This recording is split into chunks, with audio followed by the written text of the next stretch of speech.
பொதுவா உங்க கை உடைஞ்சிருச்சா அப்படின்னு உங்களுக்கு ஒரு சந்தேகம் வந்தா நீங்க உடனே செய்யற முதல் விஷயம் ஒரு எக்ஸ்ரே எடுக்கிறது தான். ஆமா, அதுதானே வழக்கம். ஒரு மருத்துவமனைக்கு போவோம். கரெக்ட். அந்த கருப்பு வெள்ளை எக்ஸ்ரே படத்துல ஒரு சின்ன உடைந்த வெள்ளைக்கோடு ரொம்ப தெளிவா தெரியும். மருத்துவர் அதை கையால காட்டி இதோ இங்கதான் முறிவு ஏற்பட்டிருக்கு அப்படின்னு மிக எளிதா சொல்லிடுவார். ஒரு இன்ஜினியரிங் டிராயிங் மாதிரி எல்லாமே துல்லியமா இருக்கும். அதேதான், அங்க எல்லாமே கருப்பு அல்லது வெள்ளை அப்படின்னு தெளிவா இருக்கும். விஷயங்கள் நம்ம கண்ணுக்கு தெரியணும், அது ரொம்ப ஈஸியா பிரிச்சு பார்க்கணும்னா மனித மூளை எப்பவுமே விரும்புற ஒரு விஷயம். நம்ம தர்க்கம் அப்படிப்பட்டது. ஆனா எப்போ நீங்க மனித மனத்தோட ரொம்ப ஆழமான உளவியலுக்குள்ளயும் இந்த பிரபஞ்சத்தோட ரகசியங்களுக்குள்ளயும் நுழையறீங்களோ அப்போ அந்த எக்ஸ்ரே இயந்திரம் சுத்தமா வேலை செய்யாம போயிடும். நிச்சயமா வேலை செய்யாது. ஏன்னா அங்க கருப்பு வெள்ளைன்னு எதுவுமே கிடையாது. எல்லாமே ஒரு மாதிரி சிக்கலான மர்மமான சாம்பல் நிறமா மாறிடும் இல்லையா? கண்டிப்பா. அந்த மர்மமான தளத்துக்குள்ள மனித அறிவை கொண்டு செல்றது அது அவ்வளோ எளிதான காரியம் கிடையாது. ம், நாம தர்க்க ரீதியா பல விஷயங்களை தனித்தனியா பிரிக்க நினைக்கிறோம். ஆனா பிரபஞ்சம் தர்க்கத்தை தாண்டிய ஒரு மாபெரும் முரண்பாடுகளோட தொகுப்பா இருக்கு. அந்த முரண்பாடுகளை எப்படி ஒன்றோடொன்று இணைத்து பார்க்கறது அப்படிங்கறத பத்தி தான் இன்னைக்கு நம்ம ஆழமான தேடல்ல அலச போறோம். ஒரு சிறப்பான தலைப்பு இது. ஆமா, பல நூற்றாண்டுகளுக்கு முன்பு எழுதப்பட்ட, ஆனா இன்னைக்கு இருக்கிற நவீன இயற்பியலுக்கும் நீங்க உங்க அலுவலகத்துல தினமும் சந்திக்கிற அரசியலுக்கும் ஒரே நேர்கோட்டுல விடை சொல்ற ஒரு தத்துவ பதிவை தான் இன்னைக்கு நாம கையில் எடுத்திருக்கோம். அருட்பெருஞ்சோதி அகவல். எக்ஸாக்ட்லி. வள்ளலார் எழுதிய அருட்பெருஞ்சோதி அகவல்ல இருக்கிற 324 முதல் 327 வரையிலான வரிகள் தான் நமது தேடலின் தளம். இது ஏதோ சும்மா படிச்சு விட்டு போகும் சாதாரண தத்துவம் கிடையாது. இது ஒரு பெரிய ஒருவிரை வரைபடம். ஆமா, பிரபஞ்சத்தோட அடிப்படை பண்புகளையும் மனித உறவுகளுக்குள்ள ஒவ்வொரு நாளும் நாம சந்திக்கிற மன உளைச்சல்களையும் ஒரு சேர விளக்குற ஒரு வரைபடம். இந்த பயணத்தை நாம பிரபஞ்சத்தோட பருப்பொருள் அமைப்பிலிருந்து தொடங்குறது தான் சரியா இருக்கும்னு நான் நினைக்கிறேன். அதாவது மெட்டீரியல் எக்ஸிஸ்டன்ஸ். ஆமா, புறநிலை உறுப்பியல் உலகத்தோட அடிப்படைய புரிஞ்சுகிட்டாதான் மனித உணர்ச்சிகளோட முரண்பாட்டை நாம முழுமையா புரிஞ்சுக்க முடியும். அப்படி என்றால் அந்த பிரபஞ்ச முரண்பாட்டோட வேர்ல இருந்தே நாம ஆரம்பிப்போம். இந்த வரிகளை கேளுங்க. ஒற்றுமை வேற்றுமை அருட்பெருஞ்சோதி, உரிமைகள் அனைத்தும் அருட்பெருஞ்சோதி. அடுத்தது அற்றன வகுத்த அருட்பெருஞ்சோதி, பொருநிலையுறுப்பியல் அருட்பெருஞ்சோதி. இந்த வார்த்தைகளை கேட்கும்போது எனக்குள்ள எழும் முதல் கேள்வி என்னன்னா, சொல்லுங்க, எப்படி ஒற்றுமை மற்றும் வேற்றுமைங்கிற ரெண்டு முரண்பட்ட விஷயங்கள், ஒன்றுக்கொன்று நேரெதிரான விஷயங்கள் ஒரே அமைப்பின் கீழே வர முடியும்? இது ரொம்ப இயல்பான ஒரு கேள்விதான். ஏன்னா நாம எப்பவுமே ஒன்றுபட்டு இருக்கிறதான் ஒரு இலக்கா நினைக்கிறோம். வேற்றுமை அப்படிங்கிறது ஒரு பிழை போலத்தான் நமக்கு எப்பவும் கற்பிக்கப்பட்டிருக்கு. அதுதான் நாம செய்யற மிகப்பெரிய தத்துவவாத பிழை. ஓ, அப்படியா? ஆமா, வேற்றுமை அப்படிங்கிறது பிரபஞ்சத்தோட பிழை கிடையாது. அதுதான் பிரபஞ்சத்தோட அடிப்படை வடிவமைப்பு. இத நாம அந்த பொருள்நிலை உறுப்பியல் அப்படிங்கிற வார்த்தை வழியா அணுகணும். Structure of physical reality. சரியா சொன்னீங்க. அதாவது ஒரு பொருள் எப்படி தன்னை வடிவமைச்சுக்குது அப்படிங்கிறது. இப்ப நவீன அறிவியல் படி பாத்தீங்கன்னா இந்த உலகத்துல இருக்கிற தங்கம், தண்ணீர், மரம், மனித உடல் இது எல்லாமே அடிப்படையில் எலக்ட்ரான், புரோட்டான், நியூட்ரான் போன்ற அணுக்களால தான் உருவாக்கப்பட்டிருக்கு. ஆமாம், எல்லாமே அணுக்கள் தான். அந்த அடிப்படை தன்மையில அவை எல்லாமே ஒண்ணுதான். அதுதான் அந்த ஒற்றுமை. ஓஹோ, சரி. ஆனா அந்த அணுக்கள் எந்த விகிதத்துல எந்த கட்டமைப்புல இணையுது அப்படிங்கறத பொறுத்து அவை வெவ்வேறு பொருட்களா வெவ்வேறு வடிவங்களா வெளிப்படுது. அதுதான் வேற்றுமை. எக்ஸாக்ட்லி. இந்த ரெண்டுமே இல்லாம இந்த உலகம் இயங்க முடியாது. இத நான் ஒரு நிஜ உலக உதாரணத்தோட ஒப்பிட்டு பாக்குறேன். இது ஒரு மாபெரும் பெருங்கடல் மாதிரி இருக்கு. நல்ல ஒப்பீடு, சொல்லுங்க. இப்போ நீங்க தூரத்துல இருந்து பாத்தீங்கன்னா அது ஒரே ஒரு மிகப்பெரிய நீர்ப்பரப்பு. அதுதான் ஒற்றுமை. அந்த பெருங்கடல் தான் உன்ன அப்படின்னு நீங்க நினைப்பீங்க. ஆமா. ஆனா அதே கடலுக்குள்ள இறங்கி பார்த்தா அங்க எழும் ஒவ்வொரு அலையும் ஒவ்வொரு நீர்த்துளியும் உள்ள வாழும் கோடிக்கணக்கான நுண் உயிரினங்களும் வெவ்வேறானவை. அது வேற்றுமை. கடலில் உள்ள நீர்த்துளிகளும் கடலும் அடிப்படையில ஒண்ணுதான் அப்படின்னாலும் அதோட வெளிப்பாடு வேற வேறையா இருக்கு இல்லையா? ரொம்ப அழகா சொன்னீங்க. அந்த வெளிப்பாட்டோட வேறுபாட்டைத்தான் உரிமைகள் அனைத்தும் அப்படின்னு இந்த வரிகள் குறிப்பிடுது. உரிமைகள் அனைத்தும்? ஆமா, இது மிக முக்கியமான ஒரு கருத்தாக்கம். ஒவ்வொரு மாறுபட்ட வடிவத்துக்கும் அதற்கேயான தனித்துவமான உரிமை அல்லது இயல்பு இருக்கு அப்படிங்கறத இந்த பிரபஞ்சம் அங்கீகரிக்குது. ஒரு உதாரணம் சொல்ல முடியுமா? கண்டிப்பா. இப்போ ஒரு காட்டை எடுத்துக்குவோம். அந்த முழுமையான காட்டோட சுற்றுச்சூழல் சமநிலைக்கு ஒரு புலியும் தேவை, ஒரு மானும் தேவை. சரி. புலியோட இயற்கை உரிமை வேட்டையாடுறது, மானோட இயற்கை உரிமை தப்பித்து ஓடுறது. இரண்டுமே ஒன்றுக்கொன்று முரண்பட்ட வெவ்வேறான உரிமைகள். வேற்றுமை. ஆமா. ஆனா அந்த முரண்பாடு தான் அந்த காட்டை உயிர்ப்போட வச்சிருக்கு. அதுதான் ஒற்றுமை. புலியா இருக்கிறதுக்கும் மானாக இருக்கிறதுக்கும் பிரபஞ்சம் வழங்கியிருக்கிற அந்த அடிப்படை உரிமையத்தான் உரிமைகள் அனைத்தும் அருட்பெருஞ்சோதி அப்படின்னு நம்ம புரிஞ்சுக்கணும். வாவ். அதாவது வேற்றுமை அப்படிங்கிறது நம்ம அழிக்க வேண்டிய ஒரு விஷயம் கிடையாது. அது ஒவ்வொரு பொருளோட, ஒவ்வொரு உயிரோட பிறப்புரிமை. 100க்கு 100 உண்மை. இதை ஏத்துக்கும்போது நமது பார்வை முற்றிலும் மாறிடுது. உலகத்தோட இந்த அமைப்பு ஒருவித வியப்பு தருது. ஆனா இங்கிருந்து நம்ம அடுத்த கட்டத்துக்கு நகரும்போது எனக்கு ஒரு பெரிய சந்தேகம் வருது. என்னன்னு கேளுங்க. இயற்கையோட இந்த அமைப்பு பற்றி தொடர்ந்து பேசும்போது பொதுவகை முதலிய அருட்பெருஞ்சோதி, அருளற வகுத்த அருட்பெருஞ்சோதி மற்றும் அறனுற வகுத்த அருட்பெருஞ்சோதி அப்படின்னு அடுத்த வரிகள் விரியுது. இயற்கையில பல பொதுவான வகைப்பாடுகள் இருக்கு அப்படிங்கறத புரிஞ்சுக்க முடியுது. ஆனா அதை ஏன் அருளற வகுத்த, அதாவது கருணையுடன் வகுக்கப்பட்ட மற்றும் அறனுற வகுத்த அப்படின்னு குறிப்பிடணும்? இதுல நீங்க என்ன முரண்பாட்ட பாக்குறீங்க? ஒரு நிமிஷம் யோசிச்சு பாருங்க. இயற்கை அப்படிங்கிறது ஒரு இயந்திரம் மாதிரி. எந்த உணர்ச்சியும் இல்லாம ரேண்டமா சீரற்ற மொழியில இயங்குறது போலதானே நமக்கு தோணுது. அப்படி தோணலாம். புவியீர்ப்பு விசைக்கு கருணைன்னு ஒன்னு இருக்கா என்ன? நீங்க ஒரு மலை உச்சியிலிருந்து தவறி கீழே விழுந்தா புவியீர்ப்பு விசை உங்களை கருணையோட கீழே மெதுவா இறக்கிவிட போலதில்ல. உண்மைதான். வெப்ப இயக்கவியல் விதிகளுக்கு அறம் தெரியுமா? நெருப்புல கை வச்சா சுடும், அவ்வளவுதான். இயற்பியல் விதிகளுக்குள்ள கருணை, அருள் மற்றும் அறம் அப்படிங்கிற வார்த்தைகளை ஏன் கொண்டு வரணும்? இது அறிவியலையும் தத்துவத்தையும் இணைக்கிற ஒரு மிக நுட்பமான புள்ளி. நாம பொதுவா இயற்கையோட விதிகளை தனித்தனியா பார்க்கும்போது அவை இரக்கமற்ற இயந்திரத்தனமான விதிகளாகவே தெரியும். ஆமா, அப்படிதான் தோணுது. ஆனா ஒட்டுமொத்த பிரபஞ்சத்தோட இயக்கத்தை ஒரு பெரிய சித்திரமா ஒரு மேக்ரோ லெவல்ல பார்க்கும்போது அந்த விதிகளோட துல்லியத்துல உள்ள மாபெரும் அறம் நமக்கு விளங்கும். புரியல, கொஞ்சம் விரிவா சொல்லுங்களேன். அதாவது இயற்கையோட விதிகள் வெறுமனே சீரற்ற முறையில உருவாகி விடல. பிரபஞ்சவியல்ல fine tuning of the universe அப்படின்னு ஒரு கோட்பாடு உண்டு. ஓ, அதாவது பிரபஞ்சம் உயிர்கள் தோன்றுவதற்காகவே மிக துல்லியமா வடிவமைக்கப்பட்டிருக்கு அப்படிங்கிற வாதம் சரியா? அதேதான். பூமி சூரியன்ல இருந்து இருக்கிற தூரம் சற்றே அதிகமா இருந்திருந்தா நாம உறைஞ்சு போயிருப்போம். சற்றே குறைவா இருந்திருந்தா எரிஞ்சு போயிருப்போம். அப்சல்யூட்லி. அணுக்களுக்கு இடையிலான ஈர்ப்பு விசை 1 மில்லிமீட்டர் அளவுக்கு குறைஞ்சிருந்தாலும் பிரபஞ்சத்துல எந்த ஒரு நட்சத்திரமும் தோன்றி இருக்கவே முடியாது. ஓ மை காட், ஆமா. இந்த துல்லியமான சமநிலையான இயற்பியல் விதிகளைத்தான் அறம் அப்படின்னு இந்த தத்துவம் கூறுது. அந்த அறத்தோட காரணமாகவே இங்கு உயிர்கள் மலர முடியுது, தழைக்க முடியுது. அப்போ அருள் அப்படிங்கிறது அந்த உயிர்கள் வாழ்வதற்கான சாத்தியக்கூற பிரபஞ்சம் உருவாக்கி இருக்கிறதையே அருள் அப்படின்னு சொல்றோம்.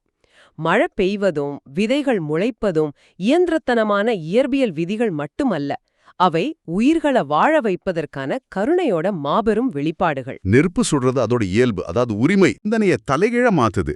ஒரு இயந்திரத்தனமான பார்வையிலிருந்து விலகி பிரபஞ்சத்தை ஒரு அர்த்தமுள்ள கருணை பொருந்திய தார்மீக அமைப்பா பார்க்க தொடங்கும்போது நம்ம சுத்தி இருக்கிற ஒவ்வொன்றும் வேற மாதிரியா தோணுது. அதுதான் இந்த வரிகளோட வெற்றி. சரி, புவியீர்ப்பு விசையும் நட்சத்திரங்களோட அமைப்பும் இவ்வளவு நேர்த்தியா கருணையோட வடிவமைக்கப்பட்டிருக்கு அப்படிங்கறத நான் ஏத்துக்கிறேன். ஆனா இந்த ஆழமான பிரபஞ்ச விதிகளுக்குள்ள வாழ்ற மனிதர்களோட அன்றாட வாழ்க்கைக்கு வருவோம். வாருங்கள். நட்சத்திரங்களோட சமநிலை சரியா இருக்கலாம், ஆனா நாம வேலை பார்க்குற இடங்கள்ல, நமது குடும்பங்கள்ல நாம சந்திக்கிற உறவுகள சமநிலையும் சிக்கல்களும் அத்தனை நேர்த்தியாவும் கருணையோடும் இல்லையே. மனித உறவுகளோட சிக்கல்கள் அப்படிங்கிறது பிரபஞ்ச அமைப்பிலிருந்து தனித்து இயங்குற ஒண்ணு கிடையாது. அதுவும் அதே விதிகளுக்கு உட்பட்டதுதான். அப்படியா? ஆமா. அதை விளக்குறதுக்குத்தான் அடுத்த வரிகள் மிக துல்லியமான உளவியல் பகுப்பாய்வை முன்வைக்குது. அந்த வரிகள் அன்றாட நவீன வாழ்க்கைக்கும் ஆபீஸ் பாலிடிக்ஸ்க்கும் எவ்வளவு கச்சிதமா பொருந்துது அப்படிங்கறத பார்க்கும்போது எனக்கே ரொம்ப வியப்பா இருக்கு. ஆமா, அந்த வரிகளை சொல்லுங்க. உறவினில் உறவும் அருட்பெருஞ்சோதி, உறவினிர் பகையும் அருட்பெருஞ்சோதி மற்றும் பகையினிர் பகையும் அருட்பெருஞ்சோதி, பகையினில் உறவும் அருட்பெருஞ்சோதி. இதை கேட்டுக்கிட்டு இருக்கிற நீங்க உங்க சொந்த வாழ்க்கைய ஒரு கணம் நினைச்சு பாருங்க. இதை விட மனித உறவுகளை 4 வகையா யாராலையும் பிரிச்சிட முடியாது. நிச்சயமா முடியாது. இதுல முதலாவது பாத்தீங்கன்னா உறவினில் உறவும். இது முரண்பாடுகளே இல்லாத தூய்மையான நிபந்தனையற்ற அன்பை குறிக்கும் நிலை. ஓகே. உங்களுக்கு என்ன நடந்தாலும் உங்க வெற்றிகள்லயும் தோல்விகள்லயும் எவ்வித எதிர்பார்ப்பும் இல்லாம உங்க கூட நிக்கும் ஒரு ஆழமான பந்தம் இது. ஆனா நடைமுறை வாழ்க்கையில இது போன்ற உறவு கிடைக்கிறது மிகவும் அபூர்வம் இல்லையா? ஒருவேளை பெற்றோர் பிள்ளை உறவை இதுக்கு உதாரணமா சொல்லலாம்னு நினைக்கிறேன். சொல்லலாம். ஆனா அடுத்ததா வர்ற நிலை தான் நம்மள ரொம்ப படுத்தி எடுப்பது. உறவினில் பகையும். ஆமா. இத நாம மாடர்ன் இங்கிலீஷ்ல ஃப்ரெனமி அப்படின்னு சொல்லுவோம். வெளியில மிக நெருக்கமான உறவுகள் போல, நண்பர்கள் போல தெரிஞ்சாலும் உள்ளுக்குள்ள பொறாமையும் போட்டியும் மறைமுகமான பகைமையும் ஓடிக்கிட்டே இருக்கும். கண்டிப்பா. உங்க அலுவலகத்துல உங்க கூடவே உண்ணா சாப்பிட்டுட்டு உங்க பதவி உயர்வுக்காக நீங்க கொடுக்கற திட்டத்தை ரகசியமா தடுக்கிற நபர்களை நீங்க பார்த்திருப்பீங்க. ஆமா, இது மனிதனுக்கு மிகப்பெரிய உளவியல் அழுத்தத்தை கொடுக்கக்கூடியது. முகம் பார்த்து சிரிக்கிற ஒருத்தர்கிட்ட நாம பாதுகாப்பற்று உணர்வது எவ்வளவு பெரிய முரண்பாடு. அந்த முரண்பாடு தான் மனதை அதிகம் சிதைக்குது. ஏன்னா நம்ம மூளை வெளிப்படையான ஆபத்தை எதிர்கொள்ள பழகியிருக்கு, மறைமுகமான ஆபத்தை அல்ல. அதனாலதான் மூன்றாவது நிலையான பகைநல் பகையும் அப்படிங்கிறது ஒப்பீட்டளவில் சற்று எளிதானது. ஆமா, எந்தவித சமரசமும் இல்லாத நேரடியான எதிர்ப்பது. யார் உங்க எதிரி அப்படிங்கிறது உங்களுக்கு தெளிவா தெரியும், அவங்களுக்கும் நீங்க எதிரிங்கிறது தெரியும். ஒரு போர்க்களத்துல நேருக்கு நேர் நிற்கும் இரு வீரர்களை போன்றது. இதுல குழப்பத்துக்கு இடமே இல்ல. கண்டிப்பா இல்ல. ஆபத்து எங்கிருந்து வருது அப்படிங்கிறது தெரிஞ்சிடுறதால நம்ம மனசுக்கு இதுல பெரிய குழப்பமோ உளவியல் ரீதியான எதிர்பார்ப்பு ஏமாற்றமோ ஏற்படுறதில்ல. என் எதிரி எனக்கு எதிரியாவே இருக்கிறான் அப்படிங்கிற தெளிவு அங்க இருக்கு. ஆனா 4வது நிலை மிகவும் சுவாரஸ்யமானது. பகையினில் உறவும். ஆமா, இதை எப்படி புரிஞ்சுக்கிறது? எதிரிகளுக்கு மத்தியில முளைக்கும் எதிர்பாராத கூட்டணிகள் அல்லது பொதுவான புரிதல்கள் அப்படின்னு சொல்லலாமா? தாராளமா சொல்லலாம். இத மனித உளவியலோட மிக முதிர்ச்சியான ஒரு வெளிப்பாடு அப்படின்னு கூட சொல்லலாம். ஒருவருக்கொருவர் கொஞ்சமும் பிடிக்காத இருவர் ஏதோ ஒரு பெரிய கட்டாயத்துக்காகவோ அல்லது ஒரு பொதுவான நன்மைக்காகவோ தங்கள் ஈகோவை ஒதுக்கி வச்சுட்டு இணைந்து பணியாற்றுவது இதுல அடங்கும். ஓ, ஈகோவை ஒதுக்கி வைப்பது. ஆமா, உங்க எதிரியிடம் உள்ள ஒரு சிறந்த குணத்தை, ஒரு திறமைய நீங்க மதிக்க தொடங்குறது. உலகப் போர்களோட போது கிறிஸ்மஸ் பண்டிகைக்காக எதிரெதிர் நாட்டுப்படைகள் ஒரு நாள் போரை நிறுத்திட்டு ஒன்றா பரிமாறிக்கொண்ட வரலாற்று நிகழ்வுகளை நீங்க கேட்டிருக்கலாம். ஆமா, கேள்விப்பட்டிருக்கேன். அதுதான் பகையினில் உறவு. மனித மனம் எப்போ எந்த முரண்பாட்டை வெளிப்படுத்தும் அப்படிங்கிறத இந்த 4 நிலைகளும் அக்குவேறு ஆணிவேராக பிரிச்சு காட்டிடுது. இந்த 4 நிலைகளும் மனித உணர்ச்சிகளோட முழுமையான வரைபடம் அப்படிங்கறத 100க்கு 100% ஏத்துக்கலாம். ஆனா என் சிந்தனைக்கு எட்டாத மிகப்பெரிய கேள்வி ஒண்ணு இப்பவும் எஞ்சி இருக்கு. என்ன கேள்வி அது? நாம முந்தைய வரிகள்ல பார்த்தோம், பிரபஞ்சம் எல்லாவற்றையும் அருளுடனும் அறத்துடனும், அதாவது கருணையுடனும் நேர்த்தியுடனும் வகுத்துள்ளது அப்படின்னு. ஆமாம். அப்படி என்றால் இவ்வளவு சிக்கலான மனிதனுக்கு வழியை தரக்கூடிய, தூக்கத்தை கெடுக்கக்கூடிய இந்த உறவினின் பகை, அதாவது துரோகம் போன்ற விஷயங்களை ஏன் அந்த பிரபஞ்சம் படைக்கணும்? எல்லாமே உறவினில் உறவாக மட்டும் இருந்தா மனிதர்கள் எவ்வித துயரமும் இல்லாமல் நிம்மதியா வாழ்ந்திருக்கலாமே. உறவனை காயப்படுத்துவது எப்படி அருட்பெருஞ்சோதியின் அருளாக இருக்க முடியும்? இதுதான் இந்த மொத்த தேடலோட மிக முக்கியமான உச்சகட்ட திருப்பம். இதற்கான விடைய அடுத்த வரியிலேயே இந்த தத்துவம் மிக தெளிவா சொல்லிடுது. என்ன வரி அது? அகை உற வகுத்த அருட்பெருஞ்சோதி. அகை உற, இந்த வார்த்தைக்கு மலர்தல் அல்லது விரிவடைதல் அப்படின்னு அர்த்தம் இல்லையா? ஆமா. அகைதல் அப்படின்னா ஒரு மூடிய நிலையிலிருந்து உடைத்துக்கொண்டு வெளியே வந்து மலர்தல், செழித்து வளர்தல் அப்படின்னு பொருள். ஓகே. இந்த 4 முரண்பாடான மனித உணர்ச்சிகளும், நீங்க சந்தித்த துரோகங்களும், உறவு சிக்கல்களும் பிரபஞ்சத்தோட கணக்குல ஏற்பட்ட தற்செயலான பிழைகள் கிடையாது. தனி மனிதர்களாகிய நாம நமது குறுகிய மனதிலிருந்து விரிவடையவும் பக்குவப்பட்டு மலரவும் அகைவுறவும் பிரபஞ்சத்தால் மிக நேர்த்தியா வடிவமைக்கப்பட்ட தத்துவப் படிக்கட்டுகளே இவை. வாவ், இத நான் இப்படி புரிஞ்சுக்கலாமா அப்படின்னு பாருங்க. நான் சமீபத்துல ஜைன்ட் செக்குவோயா அப்படிங்கிற ராட்சத மரங்களை பத்தி படிச்சுட்டு இருந்தேன். ரொம்ப சுவாரஸ்யமான மரங்கள் அவை. ஆமா, அந்த மரங்கள் பல 100 அடிகள் உயரமா வளரக்கூடியவை. ஆனா அதோட விதைகள் மிகச்சிறிய கூம்புகளுக்குள்ள, கோன்ஸ்குள்ள பலத்த பிசின்களால மூடி வைக்கப்பட்டிருக்கும். சாதாரண வெயில்லையோ மழையிலையோ அந்த விதைகள் வெடிச்சு வெளியே வராது. அப்புறம் எப்படி அது முளைக்கும்? எப்போ காட்டுல ஒரு பயங்கரமான காட்டுத்தீ ஏற்படுதோ அந்த தீயோட அதீத வெப்பத்துல தான் அந்த பிசின் உருகி அந்த விதைகள் நிலத்துல விழுந்து முளைக்க தொடங்கும். அந்த மரங்கள் மலர அகைவுற வேண்டும்னா சுட்டெரிக்கும் காட்டுத்தீ அங்க தேவைப்படுது. ரொம்ப அற்புதமான ஒரு உதாரணம். காட்டுத்தீ அப்படிங்கிறது அழிவு போல தெரிஞ்சாலும் அதுதான் அந்த மரத்தோட தொடர்ச்சிக்கு இயற்கையோட மெக்கானிசம். இத மனித உறவுகளோடு பொருத்தி பார்த்தா மனிதர்களாகிய நமக்கு ஏற்படுற துரோகங்களும் உறவுக்குள் வர்ற பகையும் அந்த சுட்டெரிக்கும் காட்டுத்தீய போல பலமானவை. ஆமா. அவை நம்மள அழிப்பதா நாம நினைக்கிறோம்.